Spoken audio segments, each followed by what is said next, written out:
হাইকোর্টের নির্দেশে 3টে বেআইনি বাড়ি ভাঙার নির্দেশ এসেছিল, কিন্তু এখানে 2টো বাড়ি ভাঙা হয়েছে।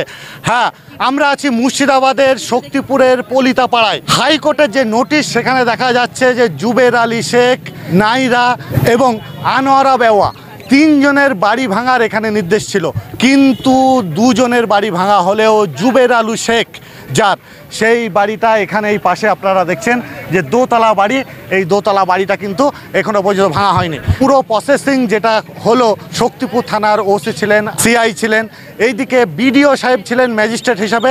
আমরা বিডিও সাহেবেরও বক্তব্য নিয়েছি। দেখছেন এখানে this land belongs to PWD, অর্থাৎ এইটা পিডব্লিউডি রাস্তা। বাড়ি এখানে ভাঙা হয়েছে এবং পাশের বাড়ি ঠিক রাস্তার উল্টো দিকে ওই 2টো বাড়ির যারা লোকজন, যারা পরিবারের সদস্য, তারা এখানে সমস্ত বাড়ির আসবাবপত্র নিয়ে চলে এসেছে। খাট থেকে আরম্ভ করে চৌকি বা বাড়ির যে উনুন, গ্যাস, ওভেন সব কিছু এখন নিয়ে এখানে পথে এবং খোলা আকাশের নিচে এখন কার্যত ওই 2টো পরিবার বসেছে। সেই 2টো পরিবার তারা কি বলছে, এখানে তৃণমূলের মহিলা নেতৃত্ব তিনিও হাজির হয়েছিলেন, তিনি কি বলছেন, বিডিও সাহেব কি বলছেন, এবং যারা এই দখল পেল অর্থাৎ যারা জায়গা কিনেছে তারাই বা কি বলছে। আসুন আমরা শুনি। আমার বাড়ি ভাঙা হয়েছে, আমার কোনো থাকার জায়গা নেই, আমার কোনো জায়গাই নাই, আমার একটা জায়গা নাই, থর নাই, টাকা নাই, পয়সা নাই, আমি খুবই গরিব। এই 50 বছর বাস করছি আমি এই জায়গাতে। কাঠ পায়খানা ফিরতুক, আমি সেই পায়খানার ভিতরেই বাস করেছি, ভাতটাও ছুটি পড়েছে, হাঁড়িটাও ছুটি পড়েছে, আমি তাই খেয়েছি। তা এই আমি আবেদন করছি, আমার থাকার জায়গা আপনাদেরকে করে দিতে হবে, নাহলে আমি এই পিডলের রাস্তাতেই পড়ে থাকবো, আমি এই রাস্তাতেই বসে থাকবো, পাকা রাস্তাতেই থাকবো। পারলে আমাকে সরকার তুলে দিয়ে যাক, পিডলে তুলে দিয়ে যাক পাকা রাস্তা থেকে, আমাকে মানুষরা তুলে দিচ্ছে, আমাকে তারাও তুলে দিয়ে যাক। আমার থাকার ব্যবস্থা আপনারা করুন, তারপর আমাকে এখান থেকে সরিয়ে দিয়ে যান। আমি কোথায় যাবো, কোথায় যাই দাঁড়াবো? 14 দিন আমার মা মারা গেছে, 14 দিনের ভেতর আমার বাড়ি ভাঙছে, আমি সব কোথায় থুবো? আমি কোথায় যাই দাঁড়াবো? নাই আমি গলায় দড়ি দেবো, আমি এখানটাতে আমি মরবো। আমার ভবিষ্যৎ আগে আমার জায়গা করে দেন, তারপর আমাকে এখান থেকে ই করুন। মানুষে আমার বাড়িতে আমার একটাই ছেলে আর একটাই মেয়ে, আমার নাম নাহেরা, আমার বাড়িতে 8 জন লোক আছে।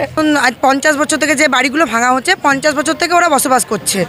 তো পেছনে যে জায়গা কিনেছে সে আপনার 10 বছর হলো জায়গা কিনেছে, জায়গাটার উপর কেস টেস কী চলছে এইসব ব্যাপার। তো 6 বছর হলো একটা ও দাওয়াল দিয়েছিল, সে দাওয়াল দেওয়ার টাইমে কিন্তু এদেরকে কোনো নোটিশ করেনি যে তোমরা উঠে যাও, কি তোমাদেরকে কোনো টাকা পয়সা দেবো, কিছু দেবো, কিছুই না। রিসেন্টলি আজকে যে নায়রা বিবি তার মা মারা গেছে 14 দিন হলো, 4 দিন যেদিন ওদেরকে কাজ সেদিনকে একটা নোটিশ আসে যে তোমাদের নামে একটা কি কেস টেস কিছু একটা যাই হোক এসছে, কি বাড়ি খালি করো এরকম কোনো একটা এসছে।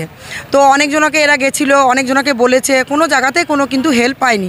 আমিও এসে ওখান থেকে বীরভূম থেকে এসে এমএলএকে ফোন করা হয়েছে, যার বাড়ি তার ছেলেকে ফোন করা হয়েছে, বলছে না কোনো উপায় নাই। আমি বললাম দাদা দেখুন এটা তো দিদি ভাঙছে না, আপনার কাছেই সব কিছু, আপনি পারলে এটা আটকাতে পারবেন, আপনি ওদেরকে কমসে কম 1 মাস সময় দেন আর কিছু টাকা হাতে দেন, তোমরা বাড়ি করোগা। তো এখন যা সিচুয়েশন, 3টে বাড়ি ভাঙার কথা ছিল, সেখানে 2টো বাড়ি ভাঙছে, একটা বাড়ি কোনো কিছু নাই, বলছে কোর্টের অর্ডার। কিন্তু কোর্টের অর্ডার যে এইভাবে হয় 2টো বাড়ি ভাঙবে একটা বাড়ি ভাঙবে না, সেটা আজকে প্রথম জানলাম। হয়তো গরিবদের জন্য এই অপশানটা রেখেছে কোর্ট। তো এখন মালপত্র বাইরে পড়ে আছে, মালপত্র নিয়ে ওরা তো বলছে আমরা রাস্তায় নামবো।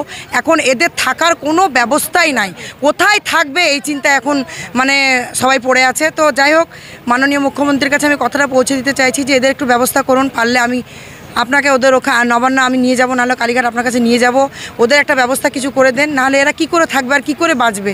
ছোট ছোট বাচ্চা আছে। তাই এই বিষয় নিয়ে খুব দুঃখিত, খুব খারাপ লাগছে, যেহেতু খুবই গরিব যাকে বলা হয় মানে গরিব। তো এখানে আরেকজন আছে ডাক্তারবাবু, ওনার বাড়িতেও ভাঙলো না।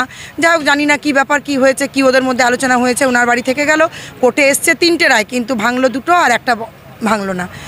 আর এখন এদের অবস্থা মানে খুবই খারাপ, কি উপায় বের করব কোনো কিছু পাচ্ছি না।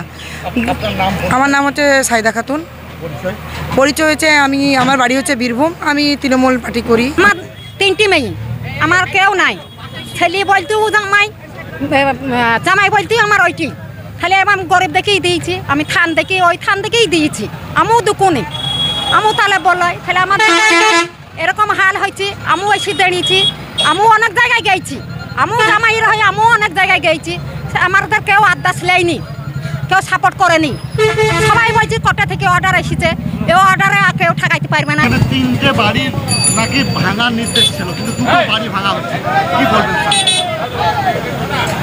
যাদের নামে অর্ডার হয়েছে তিনটে বাড়ি ভাঙা হয়েছে। আপনি যেটা অন্য একটা বাড়ির কথা বলছেন, কোর্টের অর্ডারে সেই বাড়ির নামটা নেই।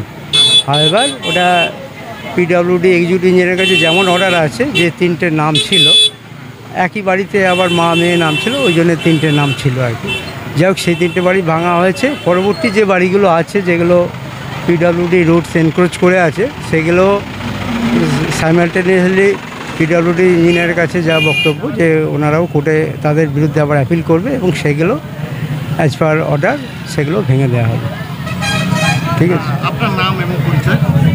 আমার নাম তুহিনকান্তি ঘোষ, ভিডিও বেলডাঙ্গা 2। আপনি কিনেছেন তাই তো? জায়গাটা আমার বাবা কিনেছে। কবে থেকে কেসটা চলছিল? কেসটা আপনার চলছে, কেসটা হচ্ছে 2013 সালের কেস। কেসটা পরপর 13, 14, 15 3 বছর পরপর হাইকোর্ট, মহামান্য হাইকোর্ট আমাদেরকে ডিগ্রি দিয়েছেন যে আমাদের পেছনে জায়গা আছে রাস্তাটা ক্লিয়ার করার জন্য। তা 2013 থেকে 14, 15 3টি ডিগ্রি থাকা সত্ত্বেও দুর্ভাগ্য যে এতদিন সময় লাগলো, আজকে 2024 সালে এসে তাও আপনার সম্পূর্ণ কার্যকরী হলো না। এখানে যেমন আপনার 3 জনের নাম আছে, জাবের আলী শেখ, আনোয়ারা বেওয়া আর নায়রা বিবি। তার মধ্যে জাবের আলী শেখটা এখনো ভাঙেনি, দুটো ভেঙেছে, আনোয়ারা বেওয়া আর নায়রা বিবি।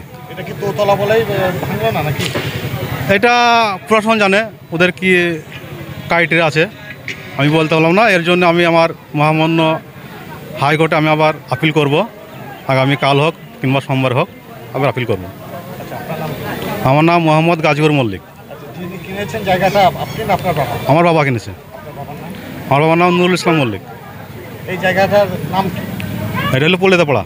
ভরা বর্ষায় খোলা আকাশের নিচে এখন দুটো পরিবার এখন পথে বসেছে এবং তারা ছোট ছোট বাচ্চা বৃদ্ধ নিয়ে কোথায় দাঁড়াবে সেটাই একটা প্রশ্ন।